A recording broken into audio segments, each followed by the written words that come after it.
Hello बच्चों, आप सभी का वाई के मेडिकल क्लासेज में स्वागत है। मैं आपका वाई के सर आप सभी का वाई के मेडिकल क्लासेज की दुनिया में स्वागत करता हूं। अब नए सिस्टम के साथ स्टार्ट करते हैं, नए तंत्र के साथ स्टार्ट करते हैं। एनाटॉमी एंड फिजियोलॉजी का बहुत ही इंटरेस्टिंग टॉपिक, बहुत ही प्यारा सा सिस्टम, लिम्फेटिक सिस्टम। आपका जो लिम्फेटिक सिस्टम है आपकी बॉडी के लिए बहुत ही अहम भूमिका निभाने का काम करता है। आपका लिम्फेटिक सिस्टम एक प्रकार से बॉडी के बैलेंस को, आपके बॉडी के फ्लूइड के बैलेंस को भी मेंटेन करने का काम करता है। तो बहुत इंपॉर्टेंट टॉपिक है, बहुत इंपॉर्टेंट सिस्टम है आपका, बहुत इंपॉर्टेंट तंत्र है आपका बॉडी के लिए, आपके एनाटॉमी एंड फिजियोलॉजी सब्जेक्ट के लिए आपका लिम्फेटिक सिस्टम। आपका लिम्फेटिक सिस्टम के क्वेश्चंस आपके नीट के एग्जाम्स में भी आते हैं। आपके अभी जो रिसेंटली एग्जामिनेशन लगी है उसके अंदर भी आए थे। आपके नर्सिंग के एग्जामिनेशंस के अंदर, आपके पैरामेडिकल के एग्जामिनेशंस के अंदर आपके लिम्फेटिक सिस्टम से बहुत ज्यादा क्वेश्चंस पूछे जाते हैं। आइए नया स्टार्ट करता हूं, आज नए सिस्टम को स्टार्ट करता हूं बहुत ही सहज तरीके से, बहुत प्यारे तरीके से, लिम्फेटिक सिस्टम। तो आइए स्टार्ट करते हैं lymphatic system. Lymphatic system is a subsystem of the immune and circulatory system. मतलब आपका जो लिम्फेटिक सिस्टम होता है वो इम्यून सिस्टम की तरह भी काम करता है और सर्कुलेटरी सिस्टम की तरह भी काम करता है। इसका मतलब क्या हुआ? इसका मतलब हुआ कि आपका जो लिम्फेटिक सिस्टम होता है वो सर्कुलेटरी सिस्टम की तरह काम करता है और इम्यून सिस्टम की तरह काम करता है। फॉर एग्जांपल मान के चलिए, मैं अगर बात करता हूं आपके सर्कुलेटरी सिस्टम की, आपका जो सर्कुलेटरी सिस्टम होता है वहां पर आपकी पाए जाने वाली ब्लड वेसल्स का वर्क होता है आपके बॉडी के अंदर, हार्ट से आपके बॉडी के अंदर या फिर ऑर्गन्स के पास में, टिश्यूज के पास में ब्लड को लेकर जाने का और वापस आपके हार्ट के पास में वेन्स के द्वारा ब्लड को लेकर आने का, मतलब ट्रांसपोर्टेशन करवाने का, आपके ब्लड का न्यूट्रिएंट्स का आदान प्रदान करवाने का, ट्रांसपोर्टेशन करवाने का, वेस्ट प्रोडक्ट का ट्रांसपोर्टेशन करवाने का जो वर्क होता है वो होता है सर्कुलेटरी सिस्टम का।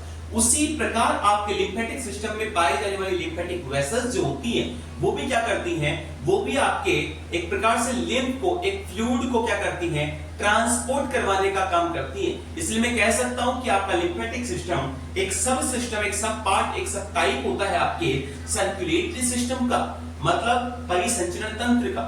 आगे मैं बात करता हूं ये एक प्रकार से इम्यूनिटी सिस्टम का भी पार्ट है। मतलब इसके अंदर पाए जाने वाले लिम्फोसाइट्स जो होते हैं, मतलब कि इसके अंदर पाए जाने वाले जो डब्ल्यूबीसीज हैं वो क्या करती हैं, आपके लिम्फ के अंदर, आपके बॉडीज के अंदर जहां पर भी आपका लिम्फ है वहां पर बैक्टीरिया और वायरस को किल करने का काम करती है, मतलब भक्षणकारी की तरह कार्य करेगी, मतलब फैगोसाइटिस फंक्शन निभाने का काम करती है, फैगोसाइटोसिस की तरह कार्य करती है। इसलिए मैं कह सकता हूं कि आपका जो इम्यूनिटी सिस्टम है उसी प्रकार से आपका लिम्फेटिक सिस्टम होता है। मतलब आपका जो लिम्फेटिक सिस्टम है वो इम्यून रेस्पॉन्स की तरह काम करेगा, वो इम्यूनिटी बनाने का काम करता है आपकी बॉडी के लिए। इसलिए मैं कह सकता हूं कि आपका लिम्फेटिक सिस्टम, आपका सर्कुलेटरी सिस्टम और आपके इम्यून सिस्टम दोनों का एक सब सिस्टम होता है। आगे बात करता हूं, lymphatic system is a network of the tissue, organ and vessels. आपका जो लिम्फेटिक सिस्टम होता है वो एक नेटवर्क होता है आपके ऊतकों का, टिश्यूज का, आपके ऑर्गन्स का और आपके ब्लड वेसल्स का या फिर वेसल्स का। आगे बात करता हूं, डेट हेल्प टू मेंटेन, जो कि मेंटेन करके रखता है आपके बॉडी के बैलेंस को। कौन से बैलेंस को? बॉडी के अंदर पाए जाने वाले फ्लूइड के बैलेंस को। मतलब बॉडी के अंदर आपका जो फ्लूइड का बैलेंस है, ब्लड का जो बैलेंस है या फिर लिम्फ का जो बैलेंस है, उसको कौन मेंटेन करता है? उसको मेंटेन करता है आपका लिम्फेटिक सिस्टम।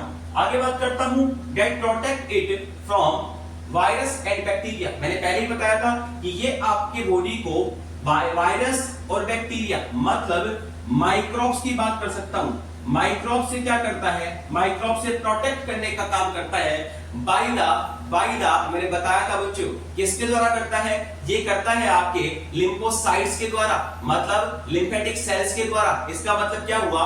ये इम्यून रेस्पॉन्स की तरह कार्य करेगा, इम्यूनिटी प्रदान करने का काम करता है आपकी बॉडी के लिए। इसलिए मैंने पहले ही बताया कि इम्यूनिटी सिस्टम का भी एक सब सिस्टम होता है। आगे बात करता हूं, lymphatic system contain, lymphatic system कौन कौन से ऑर्गन से, कौन कौन से पार्ट से कंसिस्ट होता है। नंबर 1 की बात करता हूं, आपका लिम्फ। लिम्फ मतलब एक फ्लूइड की बात कर रहा हूं, एक ब्लड लाइक फ्लूइड की बात करता हूं जो कि कलरलेस फ्लूइड होता है, मतलब वाटरी फ्लूइड होता है, पानी की तरह दिखने वाला एक फ्लूइड होता है, जिसमें लिम्फ का नाम दिया।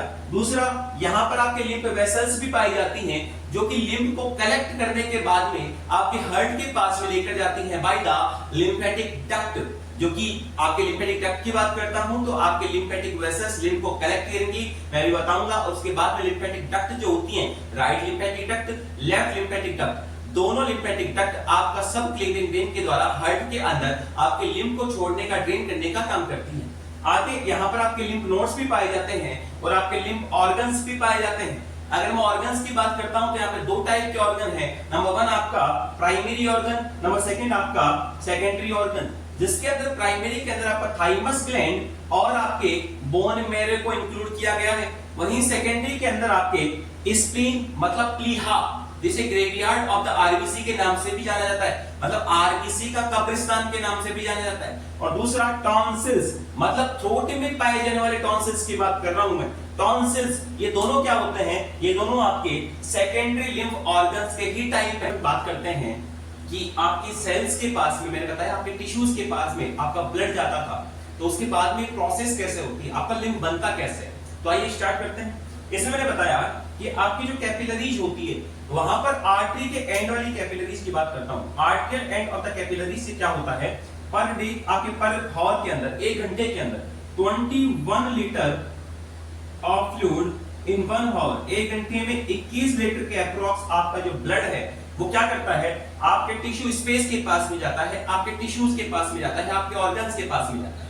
उसके बाद में क्या होता है, ये आपका जो ब्लड जाता है वो रीजन ये होता है आपके ब्लड के जाने का कि आपके नरिशमेंट लेने के लिए आपके टिश्यूज के पास में ब्लड का आना जरूरी है, क्योंकि ब्लड ही वो माध्यम है जिसके थ्रू आपके टिश्यूज के पास में, आपके ऑर्गन्स के पास में ऑक्सीजन जाती है, नरिशमेंट जाता है, आपके प्रोटीन जाते हैं और जो भी ऐसे एलिमेंट्स आपकी बॉडी के लिए यूजफुल हैं उनका आदान प्रदान होने का काम होता है। उसके बाद में क्या होता है, 21 litre of the fluid in 1 hour के पास आपके सेल्स के पास में जाएंगे और आपके कुछ समय के बाद में वापस जो रिटर्न होता है, आपका वेनस जो रिटर्न होता है वो होता है लगभग 17 लीटर, मतलब 1 घंटे के अंदर आपका 17 लीटर के अप्रोक्स आपका जो फ्लूइड है, आपका जो ब्लड आया था वो वापस चला जाएगा आपके वेन्स के पास में, क्योंकि उसे जाना है आपके हार्ट के पास में। लेकिन रीजन ये है कि अब आपका क्या होगा कि अब आपके ब्लड वेसल्स के पास में ब्लड का वॉल्यूम कम हो जाएगा, मतलब 21 लीटर आपका ब्लड गया था लेकिन वापस आया है फ्लूइड आपका 17 लीटर, 17 लीटर। अब क्या होगा, आपके बॉडी के अंदर फ्लूइड का बैलेंस मेंटेन नहीं हो पाएगा, जिसके रीजन की वजह से आपका जो बचा हुआ फ्लूइड है, मतलब आपका जो 3 to 4 लीटर फ्लूइड आपका जो बचा हुआ है पर हावर के अंदर आया था, जो बचा हुआ है 3 से 4 लीटर फ्लूइड आपके कहां बचा है, वो बचा है आपके इंटरस्टिशियल या फिर टिश्यू के स्पेस के अंदर, टिश्यू और कैपिलरीज के बीच में बचा हुआ है। अगर वो मान के चलिए वो बचा रहता है, वहीं पर जमा हो जाता है, इसके रीजन से क्या होगा कि वहां पर स्वेलिंग आ जाएगी, स्वेलिंग आने की वजह से वहां पर इन्फ्लेमेशन भी हो सकता है, मतलब वहां पे नॉर्मल बहुत ज्यादा दिक्कतें स्टार्ट हो सकती है, मतलब वहां पर पैथोलॉजी स्टार्ट हो सकती है, जिससे क्या होगा कि आपके दूसरा सबसे बड़ा रीजन ये होता है कि आपके ब्लड के वेसल्स के अंदर आपका अगर ब्लड का वॉल्यूम मेंटेन नहीं होगा तो हार्ट के अंदर, हार्ट के पास में वेंट्रिकल्स की मायोकार्डियम लेयर के पास में जाने वाला आपका जो ब्लड था वो भी क्या होगा, वो भी कम जाएगा, जिसकी रीजन की वजह से आपके मायोकार्डियम लेयर के पास में ब्लड का कम जाने की वजह से क्या होगा कि हार्ट फेलियर तक की कंडीशंस आ सकती है। और इस कंडीशन से बचने के लिए क्या होता है कि आपके जो 3 to 4 लीटर ब्लड, आपका जो फ्लूइड आपके इंटरस्टिशियल स्पेस के अंदर बचा हुआ है, इसका भी हार्ट के पास में इसका भी जाना जरूरी है। तो ये कैसे जाएगा, ये जिस प्रकार आपका ब्लड वेसल्स के थ्रू जाता है वैसे ही आपके इंटरस्टिशियल स्पेस के अंदर क्या होती है, यहाँ पर आपकी कैपिलरी आपकी वेसल्स पाई जाती हैं, जिन्हें लिम्फ वेसल्स के नाम से जाना जाता है। अब ये लिम्फ वेसल्स में क्या होगा, ये फ्लूइड जाएगा और इस फ्लूइड को जो लिम्फ वेसल्स में जाएगा उसे ही क्या नाम दिया, उसे ही लिम्फ के नाम से जाना जाता है। अब ये लिम्फ क्या करेगा, आपके लिम्फ वेसल्स में जाएगा और आगे जाके क्या होगा कि आपके right side of the body से राइट लिम्फेटिक डक्ट और left side of the body से लेफ्ट लिम्फेटिक डक्ट से होता हुआ थोरेसिक रीजन में जाएगा और आपके हार्ट में ड्रेन हो जाएगा, हार्ट में चला जाएगा। ये प्रोसेस होती है आपके लिम्फ के फ्लो की। तो इसके बाद में मैं बात करता हूं आपके functions of the lymphatic system की। मैं अगर बात करता हूं, देखो फंक्शंस मतलब आपके कार्य की बात करता हूं, आपके फंक्शंस की बात करता हूं। इसमें सबसे पहले फंक्शन तो मैं बोल सकता हूं कि यहां पर क्या होता है, यहां पर टिश्यू का ड्रेनेज होता है, टिश्यू ड्रेनेज, यहां पर टिश्यू का ड्रेनेज होता है नंबर 1 फंक्शन। मतलब टिश्यू का यहाँ पर क्या होता है भैया, ड्रेनेज होता है। नंबर सेकंड की बात करता हूं, देखिए यहाँ पर क्या हो रहा था, यहाँ पर आपके जो बैक्टीरियाज थे, आपके जो यहाँ पर लिम्फोसाइट्स पाए जाते थे, वहां पर बैक्टीरिया और वायरस को किल करने का काम होता है, फैगोसाइटोसिस का काम होता है। तो मैं यहाँ पर ये भी कह सकता हूं कि यहाँ पर क्या होता है, यहाँ पर फैगोसाइटोसिस की तरह काम होता है। नंबर थर्ड अगर मैं बात करता हूं आपके फंक्शंस की, तो यहां पर मैं बता सकता हूं कि आपके स्मॉल इंटेस्टाइन के अंदर यहां पर एब्जॉर्प्शन का भी काम होता है। मतलब आपके स्मॉल इंटेस्टाइन की बात करता हूं तो वहां पर क्या होता है, वहां पर भी लिम्फ पाया जाता है, लिम्फ नोड्स पाए जाते हैं। तो वहां पर एब्जॉर्प्शन का जो वर्क होता है वो किसके थ्रू होता है, वो आपके लिम्फेटिक सिस्टम के थ्रू होता है। अगर आपको मेरा वीडियो अच्छा लगा हो तो इसे लाइक करें, शेयर करें, सब्सक्राइब करें। मिलते हैं बहुत जल्द नए प्यारे सुंदर वीडियो के साथ। तब तक के लिए राधे राधे, जय श्री श्याम।